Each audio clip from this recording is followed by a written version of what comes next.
Let's attribute these 1794 large cents. We're going to go to my go-to resource, which is the Robert Powers U.S. Large Cents 1793-5 Variety Identification Guide. What I love about this particular guide, very high quality photos and descriptions throughout, but more importantly, it includes a map of all of our die cracks and cuds and some other distinguishing characteristics that are used in identification, both common and rare. The red lines represent the rare map, back to a common reverse map, and a rare reverse map. So let's put a couple of these into action. Let's start with the, well, I won't tell you what it is yet. Cut over L.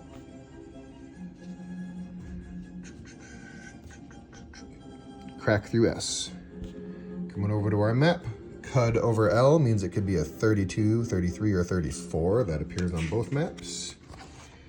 And the crack through S means it's a 26 or a 32. That tells us this is a 32, since it has both of those diagnostic features.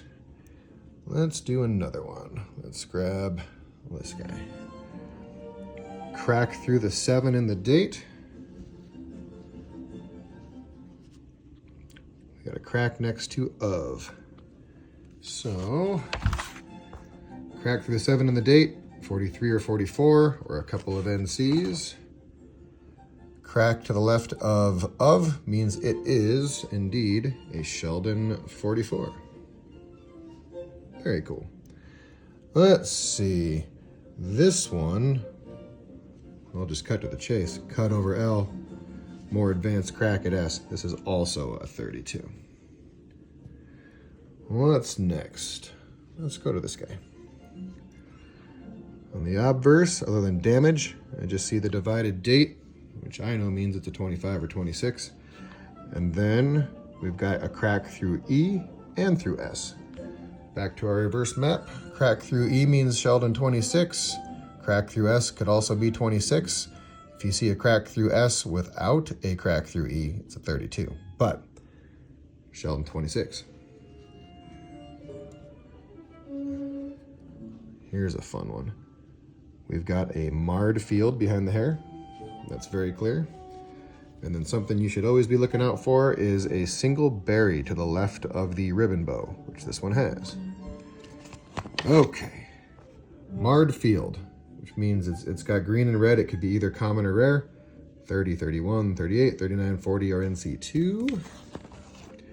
And our reverse diagnostic was a single berry to the left of the ribbon. Nothing on the common map. Let's go to the rare map. Look at that. Single berry reverse. They're all rare. 34, 5, 6, 7, 8, or NC. The overlap there was 38. This is a Sheldon 38, which is the only combination of single berry reverse and marred field. I really like that variety a lot, just because it's got those cool diagnostics. All right, let's do a tougher one. What do we see? Short bust. I see a short bust. And I see a ribbon tail crowding the fraction. Let's see if there's anything helpful.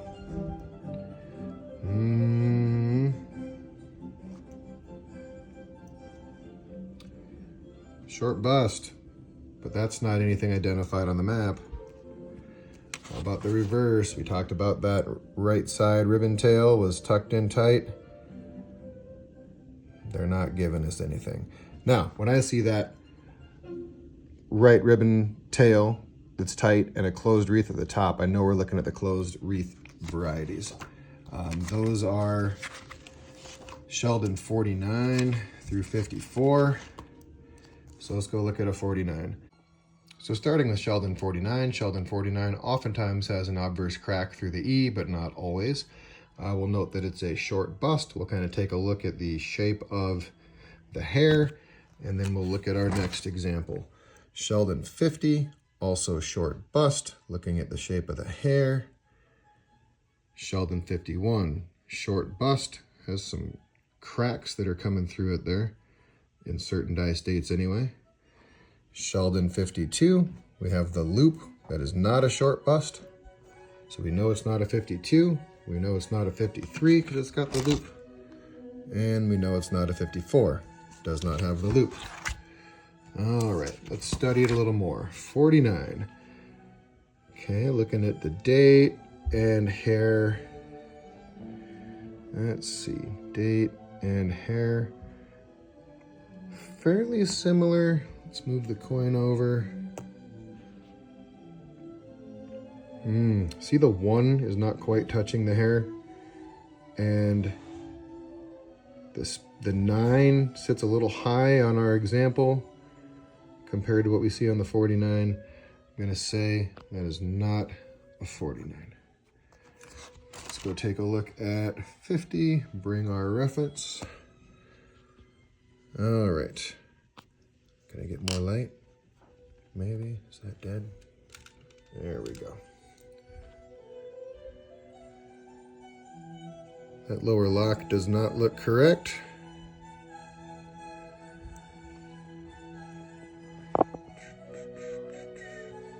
Just the hair shape in general is not the same. And the 7 sticks up higher between the 1 and the 9 than on our reference here. It's not a 50. Let's come down and look at the 51.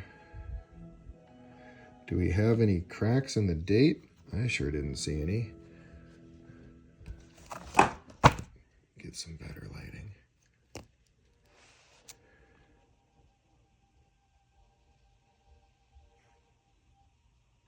I don't see the cracks, but we have the short bust.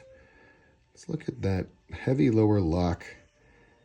It's got sort of a split right through it. That's similar. Now our reference example, kind of that hook at the end of the lowest lock is not really seen, but I'll tell you this is a 51. It looks like in a later dye state, we've got some cracks there and probably just some resurfacing of the dye that took off sort of that fine lowest part of the lock, if I were to guess. But our hair diagnostics look good. See that sort of flat patch above the ear? Mine's got a little more wear than the reference photo. But look at the hair lock ends, how they just kind of float away like these. Match up nicely. Those 3 match up really nicely where the middle one is shorter. Then we jump up and we have 2 kind of thin locks and then 1 that kind of curves up before it curves down a little bit there. We look at our letter spacing. You know, the vertical part of the R comes down just before that lock, or just behind, I guess, that forelock of hair up on Liberty's forehead. The T, base of the T kind of sits right over the front of the hair. Look at our L spacing relative to cap. Looks like there's a little extra space between I and B. Look at the rest of our letter spacing. And that will firm up our attribution. This is a Sheldon 51. So that's a much harder coin to do an attribution on than some of these that have readily identifiable diagnostics. I just love this one. Marred field, single berry. You know it's a rare coin no matter what. This is one of the more common single berry, but it's still an R5 coin. And then 32 is just a really fun one as well with the cut over L and that crack through S. And then you always see that when it's got a crack through S, it could either be a 32 or a 26. The path that the crack takes through the S can help you out as well. But on a 26, you're always going to have the crack through the E. You don't need to get into that level of detail. If you only have the crack through the S, it's a 32. If you also have a crack through the E, it's a 26. But that is sort of a quick overview of how I use the Powers Attribution Guide to complete attribution work on my 1794s. It's a fantastic reference. The map is great when you have those diagnostic features present, and when you don't, you just kind of have to dig like we did on this 51. Hope you learned something, and please like and subscribe if you enjoyed this content, and I'll keep making more of it.